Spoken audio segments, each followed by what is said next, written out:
Howdy everyone, it's me once again, the one and only Jordan.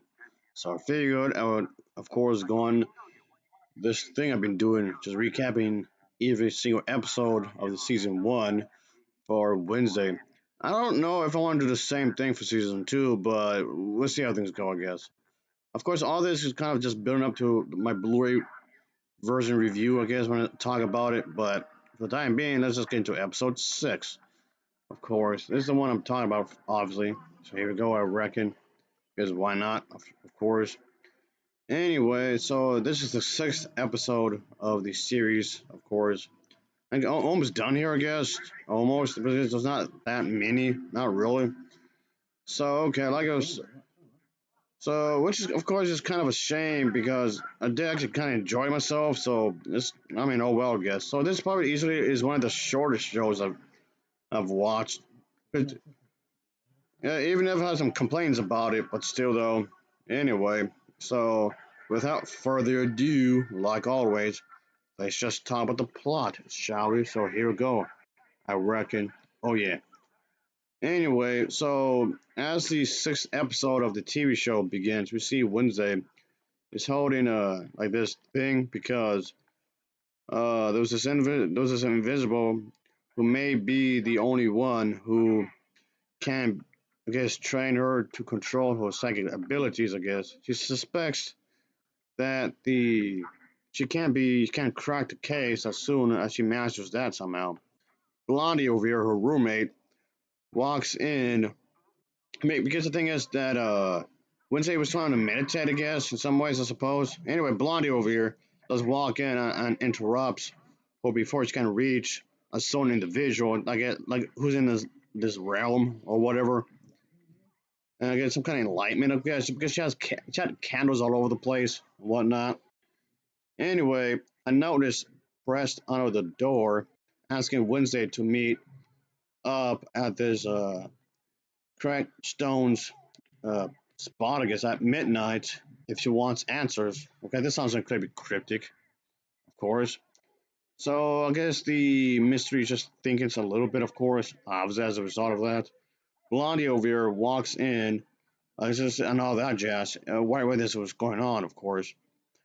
And they go together. When Wednesday goes inside this thing, the door shuts, shuts, of course. So the thing is that as a result, Blondie, this character, her roommate, stays outside to act as a way to, I guess, to look out, of course. However, the thing is that yes, Wednesday herself is actually surprised with the other students that come out of hiding and yell happy birthday. And so yeah, so she realizes that thing, I guess her uh, partner in crimes over here has been helping her do crack the case and whatnot, was actually helping out to, I guess, set up the birthday. So it was a birthday party kind of thing and whatnot. So there you go, I reckon. So, and in some ways, which sounds like a good thing, which it is, he wanted to do. I guess that's how this entire thing was pretty much set up as a secret birthday party, even though she didn't ask for it.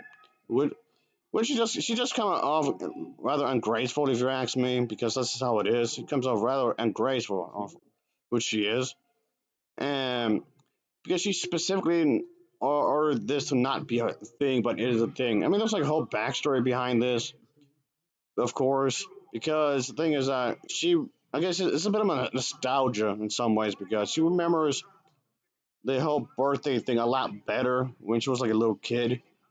Of course, there might be like spiders involved, or maybe like guillotine, or whatever we call that when the people get their head chopped off or whatever. It was like as a toy version of that, which she liked. Again, as morbid as that sounds, really macabre stuff. If you guys ask me, I guess to a little kid, okay. And fast forward, she kind of feels like this whole birthday thing just comes off as nothing more than just a bore. It's boring. Too much routine, I guess.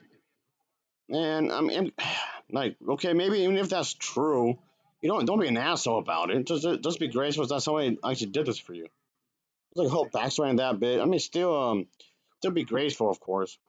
I mean, Wednesday does complain to Thing and reminds him that she didn't want a party, which was obvious. But okay, sure, there's that, of course. And she does say a phrase. Well, at least she notices a phrase on the wall that says, "Fire will remain when I rise." Like, okay, what does that mean? And it's just completely ignored everybody. Okay, which I guess, like you said, doesn't make her seem really rude when you think about it, but whatever. That makes her really toxic. Very, very toxic. And by the way, don't get this twisted. This has nothing to do with religion or anything. I mean, I know there's certain religious practices that do forbid celebrating birthdays or anything like of the sort. This has nothing to do with that. It's just more of a her thing, really. It's just more of a Wednesday thing. That's it, really. That's just her thing, right? Well, again, it's just stretches enough. Just makes her really toxic when you think about it, which it does, unfortunately. So there you go again. And I mean, she just have a conversation with this one guy in a cafe who works in cafe area, whom I brought before, and they have this whole birthday conversation, I guess. Birthday party, yes. The happiness, no. Something like that. She would say, she would tell him, like, just okay, like, ugh. I mean, I know a lot of this, at least to some extent, goes on whole dry humor. I guess you can say. Maybe sure, okay. I guess that's something I can understand as a way to express the character in some ways. I mean, sure, whatever. Anyway, but anyway, she touched so when she looked at the phrase that was on the wall, when she touched it, it triggered this kind of it's like this kind of psychic vision in which she sees a character who calls her the Raven in her bloodline, which, by the way, will be kind of an important thing later on in the series because it has something to do with some kind of ritual and some kind of unlocking thing or whatnot. It kind of gets over the convoluted, which to some extent it already is, I guess. But anyway, she does that the whole thing with the whole vision thing, like I said a moment ago. When Wednesday asked about her controlling her ability, Booty, the individual she saw in her vision, it says that there is no controlling a Raven River. I mean, to pretty much stop uh, Crackstone, Craigstone. I mean, she must seek this place. Goody pretty much warns her that the place of his Raven is one of the of being alone forever, of course. So, which yeah, so that's kind of plays into the whole idea that Wednesday herself can be really toxic. This definitely is a thing there, of course. So that's gonna be a recurring theme in this episode, being alone, even in your birthday, and or as a result, it was done in the birthday to be a bit more specific, I guess. Anyway, back in the dorm room, she we see that Blondie over here takes responsibility for the party, so Wednesday won't blame the thing. And how sweet, oh, that's really sweet of you, because even though it was probably the thing's idea, of course. That's really nice. Now, mine's a good roommate. I give her that, and a good friend. Anyway, the thing is that, however, Wednesday does receive this kit from her parents. Blondie gives her some kind of, I guess, expression. I guess you would say she has one too, so she can't wear them together glass, of course. So there you go. Anyway, just like this whole scarf thing, of course, that Blondie made for Wednesday, which of course is very sweet of her. She took her sweet time making this thing, this scarf. Yeah, despite what she had done in the previous episodes, which again just speaks to the character in a lot of ways. That's really sweet of her. I like this. This is definitely a very positive character in a lot of ways, which was kind of the point. Because these two characters are supposed to be polar opposites, a strong contrast, I guess you can say. Sure, that's definitely is the case. You can definitely see that here. And I mean, ultimately, this is not surprising, not really, because ultimately humans are social creatures. I know not a lot of not I know not a lot of people so many people out there want to agree to that, but I hate to break it to you, but we are social creatures after all. It is we are wired to want to social interact with people in one way or another in some kind of form. That is a thing. Whether people want to accept that or not, it is a fact. Anyway, it's like tangent over, I guess, is that Wednesday does suggest that maybe saving these scarf things for more of a special occasion. I guess it's her whole way of saying she doesn't want to wear it at all or be seen wearing it, I guess. Which again kind of makes her kind of a dickhead in some ways. Anyway, moreover, there was this whole bit with the mayor tells this other character that Lucas feels horrible, feels terrible about what happened at the dance, referring to what happened in the previous episode. He promised that he had nothing to do with it, with the fire on the lawn, because that other episode kind of ends with that. Kind of let a like rebellion streak from the own students, I guess, since he has been grounded for the last week. And then the character he was speaking to says that he can't can't do his community service here, and they just forget about it ever happened. I reckon she just wants the mayor to put some kind of the delinquents, I guess, responsible to be punished, I guess, to sentence be punished. But the character Walker wants to trace down whatever attacked this the boy character first, because again, this is a weird monster thing that did occur that's been killing folks, and it's basically like I was saying in the other videos is that that's pretty much is what motivating Wednesday the Wednesday character, because she wants to pretty much solve the case of what is this thing. That's like the main thing, and she's I guess you can say she really obsesses over. Which yes, of course, as you can already guess, that's going to bite in the ass later on in the episode, of course, and that's going to be a thing in here, quite obviously. So I guess plot development, I guess. So there you go, I reckon. So yeah. But anyway, speaking of the devil, she is asked that if she had another vision last night, and yeah, there was that. She's asked about it after she admits that she hasn't wrote out that she anybody could be potentially the monster. So the character pretty much tells her that she found him when she pretty much changed her mind and needs his help. So I mean, there we go, I suppose, and whatnot. I mean, yeah, there's the whole bit with the police officer trying to let bygones be bygones, and trying to talk to Wednesday. If you really have some evidence, you got if you want to help out, you have to really step the case, I guess, in some ways. You got to make sure that you do everything the proper procedures. Even though in the previous episode, the police officer kind of mocked, make fun of her, kind of like Scooby Doo gang kind of a thing, I guess. And which kind of makes him the dickhead, I guess. Not really taking it seriously. Because like I said before, there was some like whole thing with the prejudice towards the outsiders, the weirdos, I guess. Especially Wednesday, there was like a whole prejudice towards her, I suppose, because she comes off too different. I reckon. I mean, okay, some people might be looking at frown upon her like that, but that doesn't mean you should be dickhead about it, of course. And yeah, that's just that. And of course, Bianca does take a portion of the episode as well, because Bianca has been pretty much like kind of like the villain character. At least she gave me the vibe at first. So, but the thing is that she does say that she's not trying to turn into her mother. She's just trying to actually help out some other students, I guess, and whatnot. She's referring to the conversation she had with Lucas, I guess. Sure. He tells her that he'll be at a certain spot later if she wants to stop by. Kind of a little nudge, nudge, wink, wink. I guess to talk, I suppose.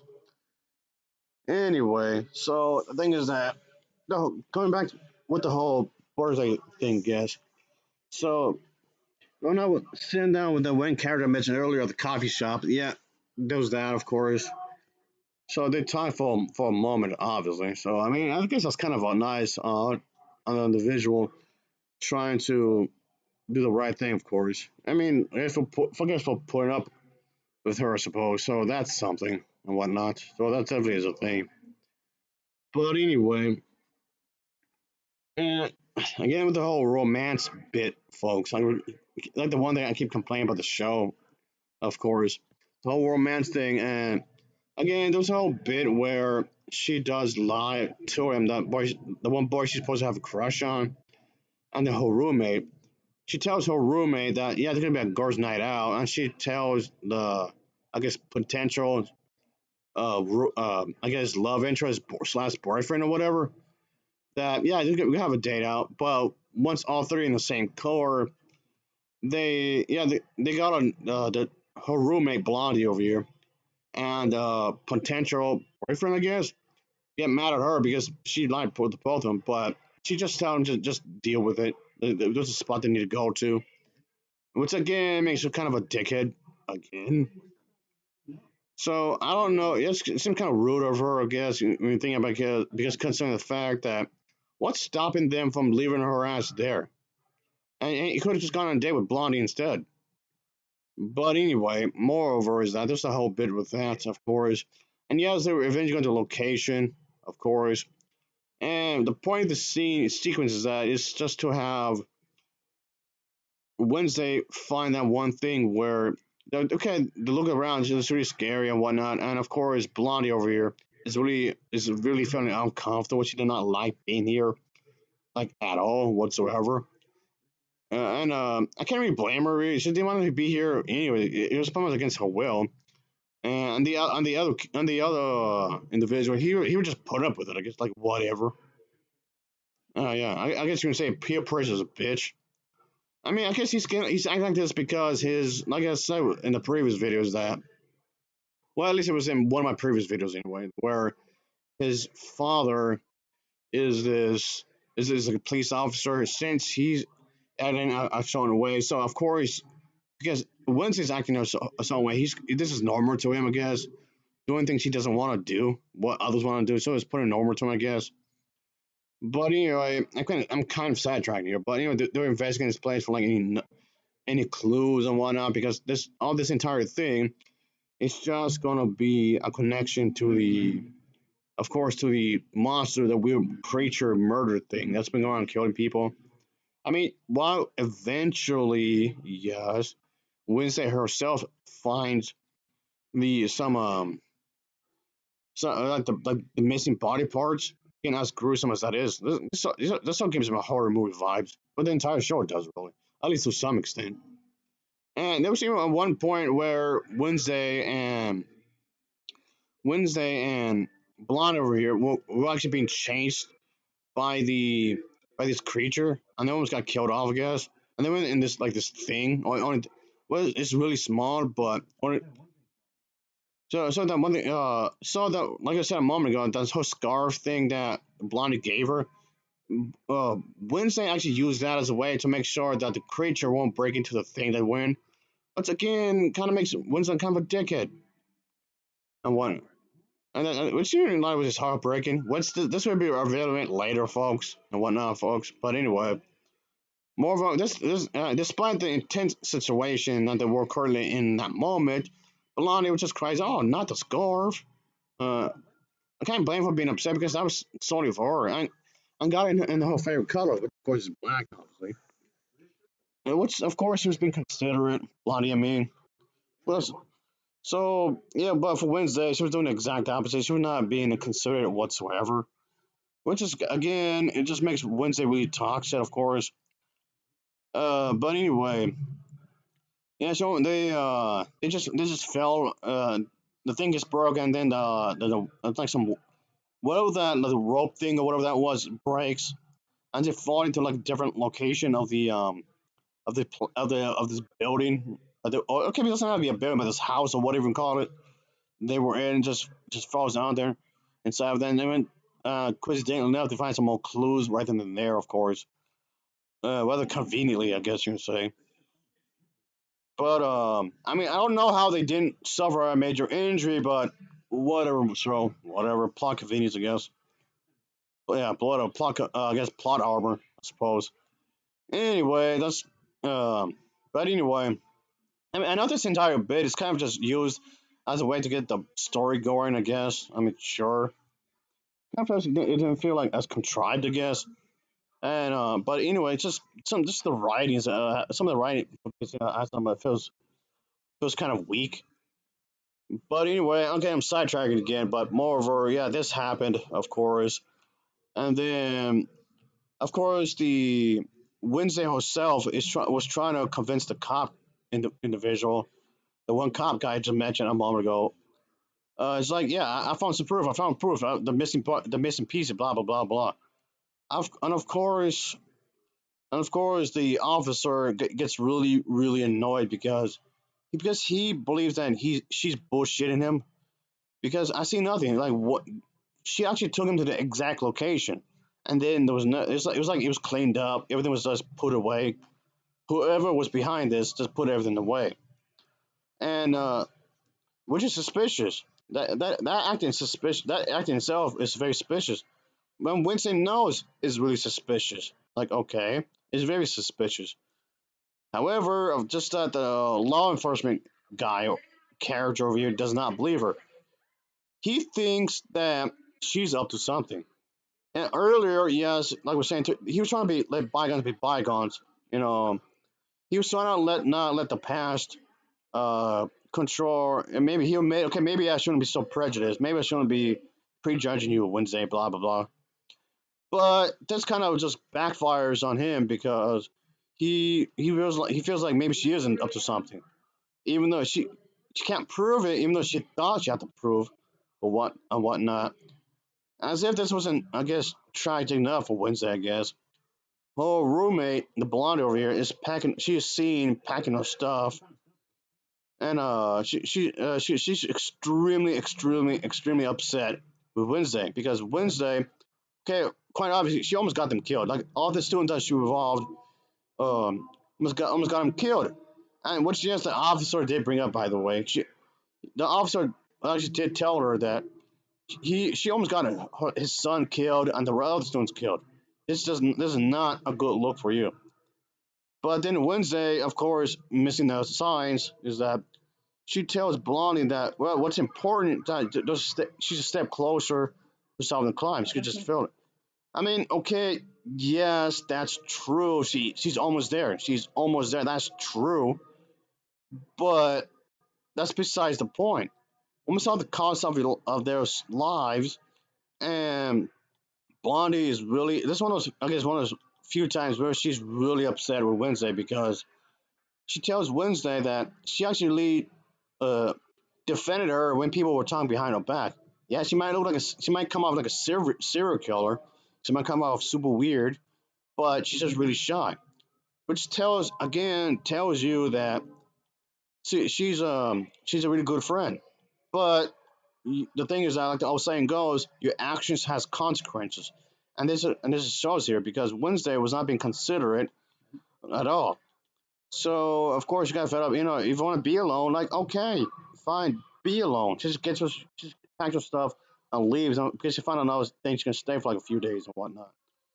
And yeah, so I guess fair enough. I guess you would say so that happened. Despite the fact that Wednesday actually helped her body out. I mean, I know that's not her actual name, but just bear with me. She actually helped her out for not being kicked out, for not being exiled. Not exiled, that's not the right word, but suspended, I mean, from the class, which tells me that Wednesday does understand actions and consequences and understands social cues. Yet she managed to make a mistake anyway, despite that. This tells me she is smart enough to tell the viewer that she understands how the sorcerer interact with people. She messes up anyway. But nevertheless, this was a solid episode. I think it was a bit better than the previous one. Maybe not by much, but so this was a pretty good one, folks. I liked it a bit more than the previous one, I guess.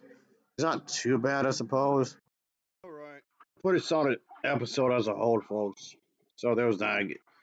There's some plot contrivances to some extent, sure. I guess that kind of brings down a bit. But overall, those were some really nice touches, character development, plot development wise. So I'm giving this an overall rating of a 6.9 out of 10. It's a 6.9 out of 10 for me. As always, thanks for watching. See ya. Oh yeah.